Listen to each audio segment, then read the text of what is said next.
اسلام امن کا مذہب ہے، بھائی چارے کا مذہب ہے۔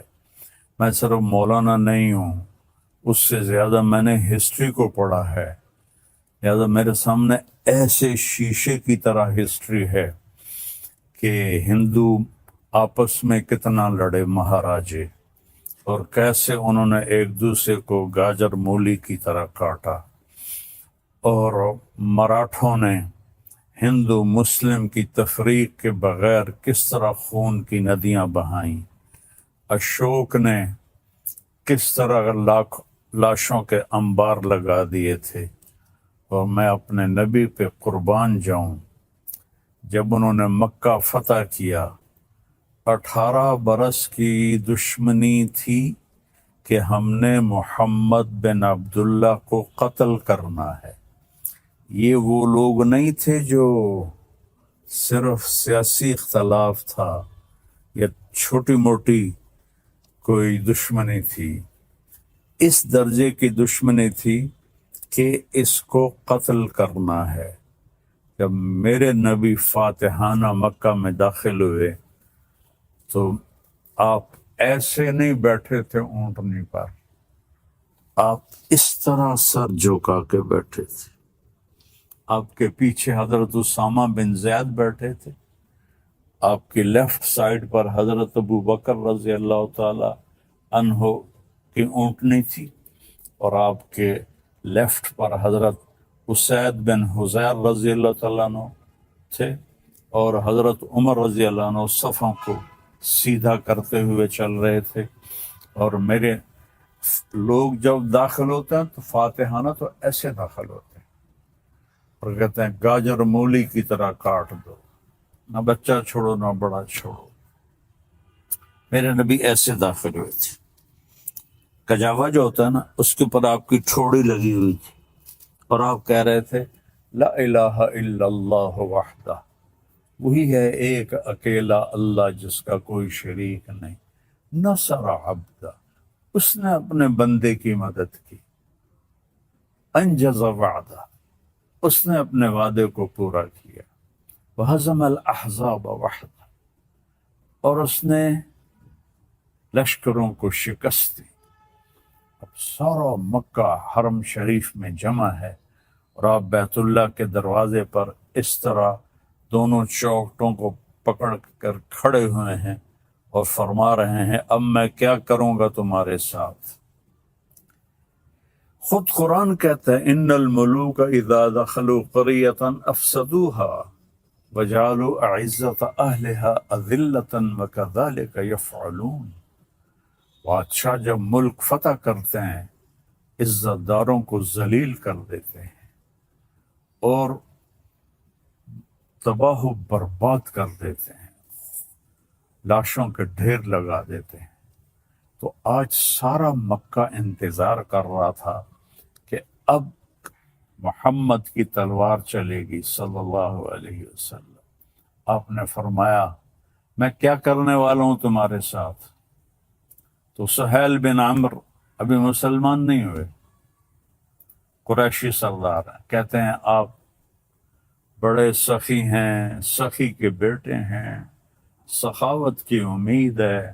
تو آپ نے فرمایا جاؤ، جیسے یوسف علیہ السلام نے اپنے بھائیوں سے کہا تھا کہ تم آزاد ہو، تم پر کوئی جرم نہیں، میں تمہیں کہتا ہوں جاؤ تم آزاد ہو، تم پر کوئی جرم نہیں۔ سارا مکہ مسلمان ہو گیا آپ کی اس فیاضی پر، چونکہ یہ تاریخ میں ایسا کبھی ہوتا نہیں ہے۔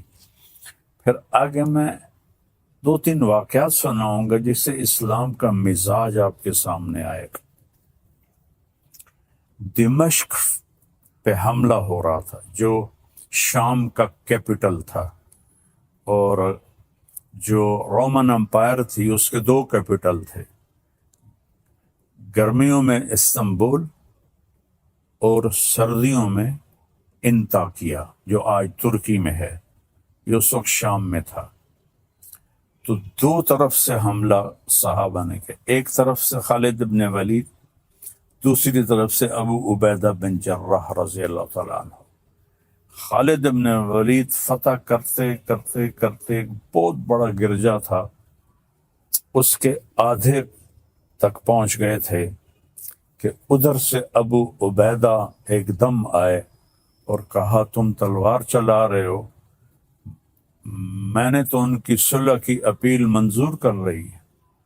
تو خالد بن ولید کو غصہ آ گیا، میں امیر ہوں، میری اجازت کے بغیر تم نے ان سے صلح کیوں کی ہے؟ کہا بس میں نے کر دی ہے، تمہیں نبھانا ہے۔ تو اب بتاؤ، جو آدھا شہر فتح کر چکا ہو اور مال غنیمت اور کیا کچھ ہو، اور باقی آدھا بھی فتح ہو گیا، لیکن ایک آدمی نے کہا میں نے صلح کی اپیل منظور کر لی ہے، خالد نے تلوار نیچے کر لی، آدھا گرجا توڑ کے مسجد بنایا گیا اور آدھا گرجا رہا، اس کو جو توڑا تھا ایک طرف سے اسے مسلمانوں نے ٹھیک کر کے ان کو بنا کے دے دیا۔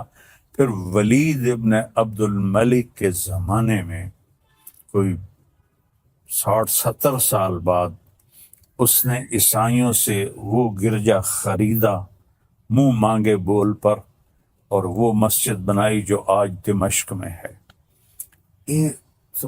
اور جو قیدی پکڑے گئے اس میں پتہ چلا کہ رومن امپائر کے بادشاہ کی بیٹی بھی قید ہے، چونکہ اس کا جو خامن تھا وہ دمشق کا گورنر تھا، اس کا نام تھا توما۔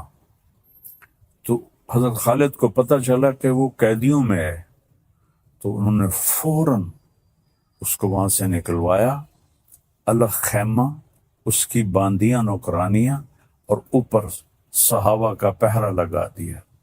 اور جب دمشق کا سارا سسٹم ٹھیک کر لیا تو 400 مسلمان سپاہیوں کو رومن امپائر کے بادشاہ کی بیٹی کے ساتھ بھیجا کہ جاؤ اور اسے انطاکیہ کیسر کے پاس پہنچا کے آؤ۔ اس وقت کا رومن بادشاہ کیسر تھا، ہرقل جس کو آپ ہرکلیس کہتے ہیں، ہرقل نام تھا۔ تو 400 سپاہی انطاکیہ کے بارڈر پر ہرقل کی بچی کو چھوڑ کے آئے اور واپس چلے گئے، اور کہا کہ کہہ دینا کہ ہم عزت داروں سے یہی سلوک کرتے ہیں۔ تو جب ہرقل نے دیکھا، حیران پریشان، تو اس نے پوچھا، بیٹی نے سارا بتایا، تو وہ رونے لگا کہ جس قوم کے یہ اخلاق ہوں تو یاد رکھنا ایک دن انطاکیہ بھی ان کے قدموں میں ہوگا۔ یہ اس کے الفاظ تھے۔ مسلمانوں کی ایک خوبصورت، مسلمان بادشاہوں نے وہی کیا جو باقی بادشاہوں نے کیا۔ لیکن میں تھوڑا سا آگے چلتا ہوں، میں آپ کو صلاح الدین ایوبی کی بتاتا ہوں، جو 492 ہجری یعنی میرے نبی سے 492 سال بعد کی تاریخ آپ کو بتانے لگا ہوں کہ صلیبی عیسائی پادری نے پورے یورپ کو آگ لگا دی کہ یروشلم آزاد کراؤ، فلسطین آزاد کراؤ۔ ایک بہت بڑا لشکر نکلا۔ اس وقت بغداد پہ جو خلافت تھی وہ بڑی کمزور تھی، مستظہر باللہ ایک خلیفہ تھا جو اس وقت وہاں حکمران تھا، لیکن غلبہ وہاں سلجوکیوں کا تھا۔ تو اس نے آسانی سے بیت المقدس یروشلم کو فتح کیا۔ اس کا نام تھا گاڈ ہمفرے، اور اس خبیث نے کہا جب تک مسلمانوں کا خون میرے گھوڑے کے سینے تک نہیں آ جاتا قتل عام جاری رکھا جائے۔ تو اس وقت یہودی بھی آباد تھے اور مسلمان بھی آباد تھے اور عیسائی بھی آباد تھے۔ عیسائیوں کو چھوڑ دیا اور یہودیوں اور مسلمانوں کو اتنا قتل کیا کہ گلیوں میں ان کا خون بہنے لگا۔ آخر پادریوں نے وہ خون بالٹی میں بھر کے اس کے گھوڑے کے سینے پر مارا کہ چل تیری قسم پوری ہو گئی کہ مسلمانوں کا خون تیرے گھوڑے کے سینے سے لگ گیا. تب اس نے تلوار نیچی کی. 1099 اور 1187 میں یعنی 88 سال کے بعد جب صلاح الدین ایوبی رحمۃ اللہ علیہ نے فلسطین کو فتح کیا تو سارے مسلمان غصے سے بھرے ہوئے تھے فوجی کہ ہم بھی ان کو ایسے ہی قتل کریں گے جیسے انہوں نے ہمارے مسلمانوں کو قتل کیا تھا. اس سے پہلے ایک جنگ ہوتی ہے، جنگ حطین، جس میں سارے عیسائی بادشاہ یورپین اور مقامی 60,000 کا لشکر، اور صلاح الدین ایوبی کے پاس 20,000 کا لشکر تھا. تو اس نے صلاح الدین نے ان کو گاجر مولی کی طرح کاٹ دیا. بادشاہ سارے گرفتار ہو گئے. اس نے سب بادشاہوں کو عزت دی، صرف ایک کو قتل کیا، ریجنالڈ، جس نے 2 دفعہ حاجیوں پہ حملہ کیا تھا. یہ کرک اردن کے شہر کا حکمران تھا اور حج کا راستہ کرک سے جاتا تھا. تو اس نے 2 دفعہ حاجیوں کو قتل کیا اور کہا بلاؤ اپنے محمد کو. تو صلاح الدین نے اسے پیشکش کی ایمان، مسلمان ہو جاؤ. انہوں نے کہا میں نہیں ہوتا. انہوں نے کہا ہم یہ بادشاہوں کے ساتھ، اس نے کہا میں نے 2 دفعہ قسم کھائی تھی تیرے قتل کرنے کی جب تو نے حاجیوں پہ حملہ کیا تھا. تو آج محمد نہیں آ رہا، آج محمد کا ادنا غلام آ رہا ہے. اس نے ایسے وار کیا اور اس کی گردن پیچھے لٹک گئی. باقی سارے بادشاہ کانپنے لگے. اس نے کہا ڈرو نہیں، ہمارا مذہب ہمیں یہ نہیں سکھاتا. ہم بادشاہوں کو، عزت داروں کو ہم عزت دیتے ہیں، لیکن یہ بہت حد سے آگے بڑھ گیا تھا، اس لیے میں نے اس کو قتل کیا ہے. پھر آ کر انہوں نے یروشلم کو گھیر لیا، اور وہاں تو فوجی کوئی نہیں تھی، چند سپاہی تھے. تو آ گئے جی ہم نے صلح کرنی. صلاح الدین نے کہا صلح کس بات کی؟ اب تو میں فتح کر چکا ہوں، اب تو میں اس پر فاتحانہ داخل ہوں گا، میں اس پر فاتحانہ داخل ہوں گا. جب فاتحانہ داخل ہوں گے تو غلام، باندیاں، مال غنیمت، کتنا کچھ تھا. تو انہوں نے منتیں کی کہ مہربانی کریں آپ ہمیں معاف کر دیں. تو آپ 88 سال پہلے دیکھیں کہ قتل عام سے گلیاں بھر گئیں، اور 88 سال بعد ایک مسلمان جو اپنے نبی سے 400 کوئی 500 سال بعد آیا ہے، اس نے کہا اچھا ٹھیک ہے، میرے لیے میری طرف سے سب کو اجازت ہے، جو جانا چاہتے ہیں اور جتنا سامان لے جانا چاہتے ہیں وہ بھی لے جائیں. اور فدیہ، تھوڑا سا فدیہ رکھا. تو جو مالدار تھے وہ اس کا ہر جانا اور وہ جرمانہ دیتے ہوئے نکلتے گئے. پیچھے غریب عیسائی رہ گئے. ان کا ہر جانا صلاح الدین نے اپنی جیب سے دیا،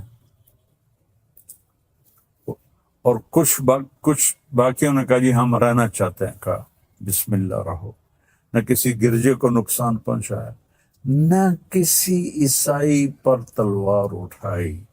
یہ میرا اسلام ہے، یہ میرے نبی کا بتایا ہوا دین ہے جو ایک اللہ کی دعوت دیتا ہے. تاریخ تو بہت لمبی ہے، میں نے 3 واقعے بتا دیے، ایک اپنے نبی کا، ایک صحابہ کا، اور ایک 500 سال کے بعد ایک بادشاہ کا. اور اس کے بعد میں سارے اہل پاکستان کو مبارک دیتا ہوں، سارے بہن بھائیوں کو مبارک دیتا ہوں. وہ مسلم ہیں، عیسائی ہیں، ہندو ہیں، سکھ ہیں، جو بھی ہیں، سب کو مبارکباد دیتا ہوں کہ آج عرصوں کے بعد اللہ نے اہل ایمان کو فتح عطا فرمائی اور سب کے کلیجے ٹھنڈے کیے. یہ ہمیں دہشت گرد کہتے ہیں. دہشت گرد تو کم بخت یہ ہیں، آپ کو پتہ ہے جب دوسری جنگ عظیم ہوئی ہے تو کون تھا شروع کرنے والا؟ ہٹلر 1940 میں۔ 1945 میں کمبخت نے خودکشی کی، کتنے لوگ مرے؟ 8 کروڑ۔ 8 کروڑ لوگ مرے دوسری جنگ عظیم میں۔ پہلی جنگ عظیم 1914 میں شروع ہوئی، 2 کروڑ لوگ مرے، اس وقت آبادی تھوڑی تھی۔ تو سب سے بڑے دہشت گرد تو یہ ہیں۔ 8 کروڑ عیسائی آپس میں ٹکرائے، اتنا قتل عام تو کسی مسلمان نے نہیں کیا۔ مسلمانوں میں بھی ظالم آئے، میں ان کی کبھی وکالت نہیں کروں گا۔ تیمور لنگ بدبخت بہت ظالم تھا، اس نے 33 ملک فتح کیے۔ شکر۔ تو آج کے میڈیا نے، چونکہ یہودیوں کے ہاتھ میں ہے، انہوں نے مسلمانوں کو کہہ دیا یہ دہشت گرد ہیں، ہندوؤں نے کہا آتنکوادی ہیں۔ تو میرے بھائیو، میں پوری دنیا کے انسانوں سے کہہ رہا ہوں، اسلام امن کا مذہب ہے، محبت کا مذہب ہے۔ ہم کبھی پہل نہیں کرتے، ہم کبھی پہل نہیں کرتے۔ ہٹلر مسلمان نہیں تھا، عیسائی تھا، اور اس نے 8 کروڑ، اور مسولینی اٹلی والا 8 کروڑ انسانوں کے قتل کا وہ ذریعہ بنے۔ اور لینن اور سٹالن، انہوں نے سوشلزم کو زبردستی نافذ کرنے کے لیے 2 کروڑ انسانوں کا قتل کیا۔ ابھی تاریخ موجود ہے، پڑھ لیں آپ لوگ۔ 1924 کے 27 میں لینن کا انتقال ہوا تھا، 1953 میں سٹالن کا انتقال ہوا تھا۔ خون کی ندیاں بہا دی، الزام ہمارے اوپر۔ اور آج اللہ تعالیٰ کا فضل ہے، اللہ نے ہمیں عزت دی۔ میں اپنی حکومت کو بھی مبارک دیتا، اپنی افواج کو بھی مبارک دیتا ہوں، اور ان شاہینوں کو مبارک دیتا ہوں جنہوں نے فضا میں اڑ کر، جان ہتھیلی پہ رکھ کر، ڈیتھ سرٹیفکیٹ پر دستخط کر کے، میں نے وہ ویڈیو دیکھی کہ ہمارے جوان ڈیتھ سرٹیفکیٹ پر، آسان ہے سائن کرنا۔ اور ہمارا ایک جہاز تھا، ان کے 10 جہاز تھے، ان کا ہر نشانہ خطا گیا، ہمارے سارے نشانے صحیح لگے۔ یہ ہے نصر من اللہ و فتح قریب۔ تو میری افواج پاکستان، ان کے سربراہان، ان کے سپاہی سے لے کر اور رینجر سے لے کر تمام کو، یہ میرے ہاتھ اٹھے ہوئے ہیں۔ اللہ آپ کو سلامت رکھے، اور اللہ اس ملک کو سلامت رکھے، اور اس میں امن قائم ہو، اس میں مذہبی اختلاف ختم ہو۔ یہ علماء سے کہہ رہا ہوں، سیاسی اختلاف ختم ہو۔ یہ سیاسی جماعتوں سے اختلاف تو رہے گا، دشمنی نہ ہو، دشمنی نہ ہو، ایک ہو کے رہیں۔ اور ہندوستان والوں سے کہتا ہوں، اچھے ہمسائے بن کر رہو۔ ہمارے تو ہمسائے کے اتنے حقوق بتائے ہیں ہمارے نبی نے کہ جس کی کوئی حد کوئی نہیں۔ آپ اچھے ہمسائے بن کے رہو، تو ہمیں آپ سے کیا غرض ہے؟ آپ کا بھی نفع ہے، ہمارا بھی نفع ہے کہ ہم اس نفرت سے اور اس جنگ سے باز رہیں۔ اللہ کی قسم، مسلمان کسی سے نفرت نہیں کرتا، سب سے اس کے دل، سب کے لیے اس کے دل میں ہمدردی ہوتی ہے۔ یہ نفرت سے توبہ کریں۔ کوئی مذہب، آپ اپنی کتابیں پڑھیں، کہیں آپ کو کوئی نفرت کا بول نظر آئے، آپ اپنی وید پڑھیں، کہیں آپ کو نفرت کا بول نظر آئے، بائبل پڑھیں، کہیں آپ کو نفرت کا بول نظر آئے، تو میری سب سے گزارش ہے کہ امن سے رہیں، صلح سے رہیں۔ حکمرانوں سے اپیل ہے کہ یہ ایک سیاسی انتشار ہے، اس کو اللہ کے واسطے ختم فرما دیں، تاکہ ہم ایسے ہو کے رہیں۔ جو میں پہلے تو اس کو سلام کرتا ہوں جس نے اس آپریشن کا نام رکھا ہے بنیان مرصوص۔ اور اس کے بعد میں عرض کرتا ہوں حکمرانوں سے جو اس وقت ہیں، جو اقتدار میں ہیں، طاقت میں ہیں، پورے قوم کو بنیان و مرصوص بنا دیں، اور یہ جو سیاسی اختلاف ہیں اس کو دشمنی تک نہ لے جائیں، لوگوں کو آزادی دیں کہ آزادی سے وہ سیاست کر سکیں، تو ہم پھلیں گے پھولیں گے، اور آخر تو ایک دن چلے جانا ہے، اللہ راضی ہوگا تو اللہ ہمیں موجیں کرا دے گا۔ اگر کوئی ظالم بن کے مر گیا تو پھر چاہے وہ مسلمان ہے اور چاہے وہ تہجد گزار ہے۔ حجاج بن یوسف روزانہ 10 سپارے تہجد میں پڑھتا تھا، 10 سپارے، اور وہ ایسا خبیث تھا کہ اس نے 1.25 لاکھ مسلمان اپنے سامنے کھڑے ہو کے قتل کروا تھے، اور عمر بن عبدالعزیز نے اس کو دیکھا کہ وہ جہنم کی آگ میں، اور عبد الملک بن مروان جس نے اس کو بنایا تھا گورنر عراق کا، دونوں کی آنتیں باہر نکلی ہوئی ہیں اور گدھے کی طرح اس کے گرد وہ چکر لگا رہے ہیں۔ اللہ ظلم معاف نہیں کرتا ہے۔ اس لیے بادشاہوں سے کہتا ہوں، اور اپنی افواج سے کہتا ہوں، اپنی عوام سے کہتا ہوں، علماء سے کہتا ہوں، اگر آپ ممبر پر بیٹھ کر میرے نبی کے دین کو ٹکڑے کر رہے ہیں تو آپ بھی بہت بڑے ظالم ہیں، ظالم ہیں، ظالم ہیں۔ دیوبندیت کو مٹا دو، بریلویت کو مٹا دو، شیعت کو مٹا دو، سلفیت کو مٹا دو۔ مسلم، میں مسلم، ہاں میں اہل سنت والجماعت ہوں، میں امام ابو حنیفہ کے فتووں پہ عمل کرتا ہوں، لیکن میں باقی سب کے لیے ایسے جھولی پھیلا کے دعا کرتا ہوں۔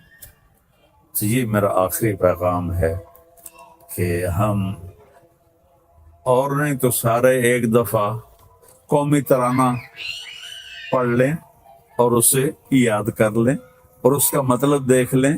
میں 100 کے قریب ملکوں میں گیا ہوں، کسی ملک کا قومی ترانہ اتنا خوبصورت نہیں، اس کا مضمون، اس کی لے، اس کی دھن، سبحان اللہ۔